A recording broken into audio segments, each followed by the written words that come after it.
Por favor, no me preguntes en dónde trabajo. No te diré la escuela. No te diré la ciudad. Ni siquiera te diré el estado. Es mejor que no lo sepas. Trabajo como oficial de policía del campus. Campo, como nos llaman los estudiantes. Y he visto cosas. Tú pensarías que es un trabajo fácil, cuidar a chicos blancos acomodados y privilegiados, haciendo cosas de chicos blancos acomodados y privilegiados. Pero no lo es. Es aterrador. Y creo que eso es porque estuvimos condicionados a creer que los monstruos deben mostrarse a sí mismos. Que podemos distinguirlos de una multitud. Dibuja un monstruo. ¿Por qué es un monstruo? Janice le dijo eso. Y esa es una pregunta válida. ¿Qué hace a un monstruo un monstruo? Estamos acostumbrados a categorizar a los monstruos como esas cosas deformadas y grotescas. Pero la verdad es que los monstruos reales no se ven así. Se ven como gente normal. Se ven como tu vecino, se ven como tu madre, se ven como tu padre. Y, a veces, se ven como chicos blancos acomodados y privilegiados. Su nombre era Joshua Simmons. Eso no es un nombre falso. Sé que no es ético usar nombres reales en este tipo de cosas, pero él no se merece la cortesía del anonimato. No importa, de todos modos. No vas a encontrar nada en él. Sus padres se aseguraron de eso. Incluso después de todo, supongo que el dinero hace que el mundo se mueva, y el universo se lo comió. Pero estoy adelantándome. Joshua Simmons se veía como alguien normal. Y para todos los efectos, eso es exactamente lo que era. Un hombre adulto joven de la variedad de fraternidades que pensaba que el mundo se trataba sobre él. Ya conoces ese tipo. Y eso es lo que opinaba sobre él, hasta que las chicas empezaron a entrar. Habían demasiadas. Dios, habían tantas. Primero, segundo, tercer y cuarto año. Chicas que iban a esa escuela y chicas que no. Y todas ellas tenían dos cosas en común, y eso era que cada una tenía algo que les faltaba que se supone que debía estar ahí, algo desagradable pero importante, y que cada una de ellas estaba ahí para hablar de Joshua Simmons. Y tuve que escuchar cada una de sus historias, y tuve que tratar de decirles que a menos que estuvieran dispuestas a testificar, no haríamos ni una maldita cosa. Creo que al principio no quería creer que era él. Que pudiera ser él, pudiera ser alguien que conocía, alguien que veía todos los días. No quería creer que él podía caminar sobre las escenas de sus crímenes como si nada estuviera mal, como si fuera otro día más. Quería pensar que era alguien más, un intruso, un desconocido o, si era un estudiante, uno de mis estudiantes. Al menos que se sintieran culpables por eso. Que se los estaba comiendo la culpa. Que no pudieran ir a clase, que ni siquiera pudieran levantarse sin vomitar después de hacer algo así. Pero Joshua sí fue a clase, y lo hizo bien. Jugó en todos los partidos de fútbol del equipo. Fue a todas las fiestas. Siguió viviendo la vida como si nadie pudiera tocarlo. Y por un largo tiempo, no pudimos. Y luego Amy apareció. A diferencia de Joshua, Amy no es su verdadero nombre, y no te voy a decir cuál es. Es todo lo que pude hacer por ella, pero se merece ese poco. Amy no era como las demás, no como las demás chicas, es un dicho que nunca toleré. ¿Qué significa, como las demás chicas? No significa nada. Es un índice que usan los idiotas para describir a sus maníacas chicas mágicas. Pero cuando digo eso, no me refiero a que no fue como ninguna otra chica antes. Digo que no era como las chicas que vinieron después. Había algo en ella que me ponía nervioso, hacía que se me pusieran los pelos de la nuca de punta. Algo peligroso en la forma en que veía a las personas, como si hubiera perdido todo y más. Nunca pongas a alguien con la espalda contra la pared. Mi padre solía decir eso todo el tiempo. Nunca pongas a alguien en la posición donde no tienen nada que perder y todo que ganar. No era la forma en que ella actuaba, exactamente. Si tuviera que resumirlo todo a una sola cosa, diría que eran sus ojos. Dicen que los ojos son la ventana del alma, y si eso es cierto, no sé qué diría sobre ella, porque sus ojos estaban muertos. Fríos y sin emoción y salvajes, como si pudiera arrancarte la garganta con sus dientes sin siquiera parpadear. Y la diferencia entre Amy y las demás chicas es que ella estaba lista para testificar. El juicio fue en noviembre, justo antes del Día de Acción de Gracias, y recuerdo que no tenía nada para agradecer. No por estas chicas. Y Amy contó su historia. No lloró. Su voz no se estremeció. Ella ni siquiera miró a Joshua Simmons, sentándose 3 metros lejos de ella, sonriendo como si supiera que era intocable. Ella contó su historia y el cuarto entero estaba en silencio. Y cuando terminó, se sentó ahí en silencio hasta que el abogado le hizo unas preguntas. E incluso esas las respondió tan calmada como era posible. Y cuando fue descartada y se fue a sentar, la audiencia entera comenzó a hablar en voz baja hasta que el juez pidió orden en la sala. El resto del juicio fue un borrón. Sé que había testigos que estaban ahí para atestiguar la integridad de Joshua. Sé que sus amigos estaban ahí para excusarlo.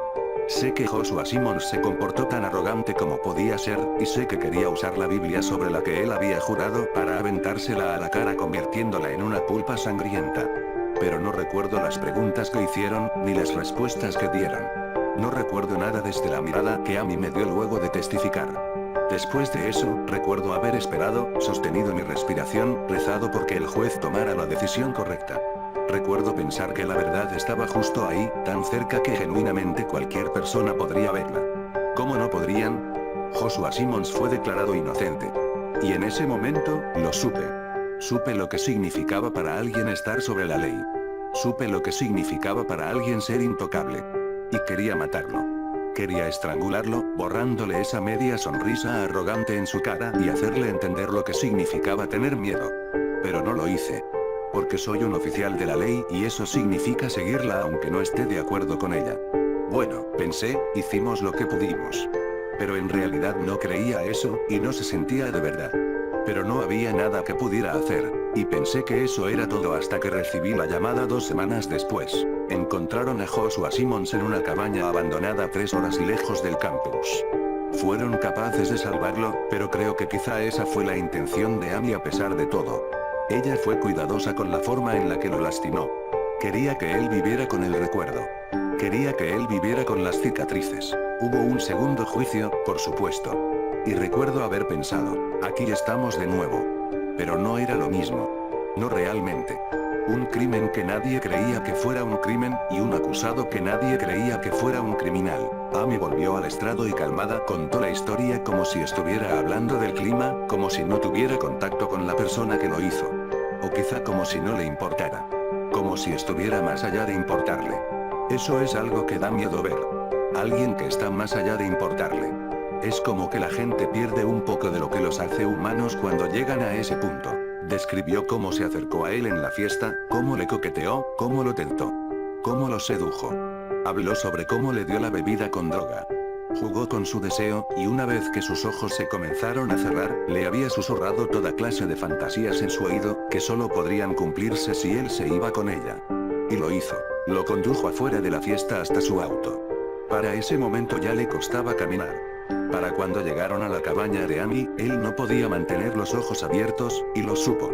Supo que algo iba horriblemente mal. Pero no tenía la fuerza de voluntad para luchar contra eso. ¿Qué me hiciste?, dijo arrastrando las palabras. ¿Qué me hiciste?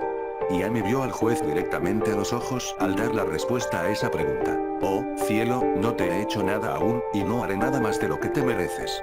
Lo metió en la cabaña y lo encadenó a la mesa del comedor. Cada miembro a cada pata del mueble.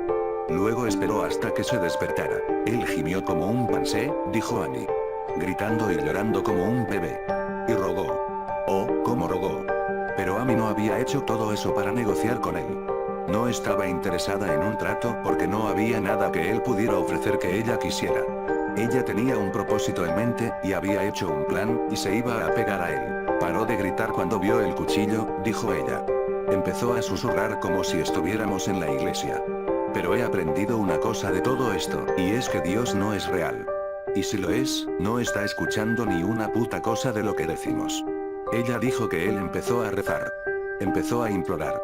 Empezó a invocar a todas las deidades que conocía entre gritos. La piel era tan fácil de cortar, como papel de seda mojado rompiéndose bajo mi roce. Cuando terminó, dijo, su pene había sido cortado en 4 partes exactas, de forma perfecta. Como un hot dog cortado a lo largo. Ella sonrió a esto, la primera vez que vi que su cara se iluminó desde que entró a mi oficina. El día en que todo cambió, no lo hizo todo de una vez. Él seguía alternando entre desmayarse y despertarse en una niebla, demasiado drogado con las endorfinas que su cerebro estaba liberando para entender qué estaba pasando.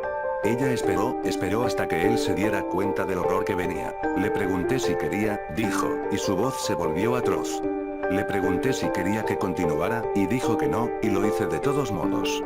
Le dije que seguro que lo quería porque su pene estaba duro cuando empecé y siguió así hasta que terminé. Siguieron los testículos. Usó un escalpelo para separarlas el una del otra, y luego usó un martillo para destruirlos. Y cuando estaban aplanados, los cortó y aserró las 4 partes de su pene y le dijo que se los comiera. Ponlos en tu boca, dijo. Ponlos en tu boca y chupa. ¿No es eso lo que me dijiste a mí? ¿No fue eso lo que le dijiste a las otras chicas? Él estaba llorando y ella forzó esos pedazos sangrientos dentro de su boca. Empujó y le tapó la nariz. Y se los comió. Le hizo comer sus propios genitales, y lo hizo muy cuidadosamente.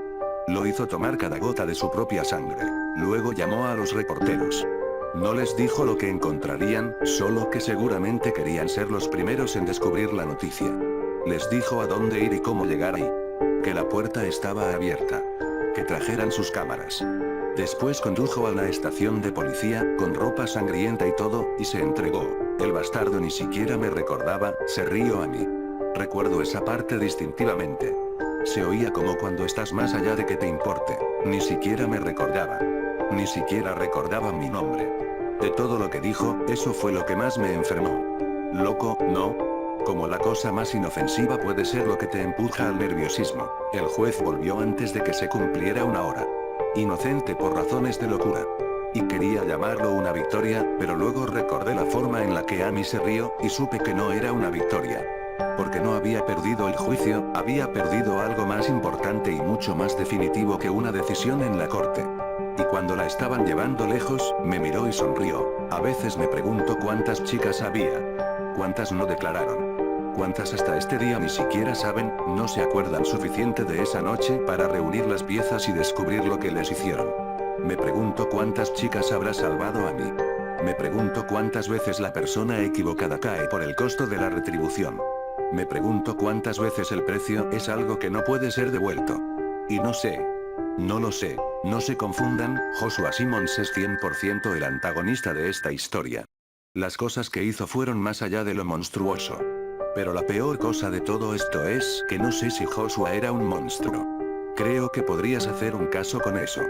Pero a veces me siento en el balcón a fumar y a preguntarme si él simplemente era una persona. Quiero creer que el mal es el verdadero culpable, que las personas son solo un conducto para que la oscuridad actúe a través de ellos. Eso hace a las cosas más fáciles. Eso hace que sea más fácil declarar, superarlo. Lo hizo sin pensar. Él no sabía qué estaba haciendo. Aprendió su lección. Si la persona no está viciada por sí, entonces hay una fuerza exterior actuando sobre esa persona. Y quiero creer en eso, pero creo que la verdad es que él sí estaba pensando, que sabía qué estaba haciendo, que la única cosa que aprendió es a no ser visto la próxima vez. Porque con gente como Joshua, siempre hay una próxima vez.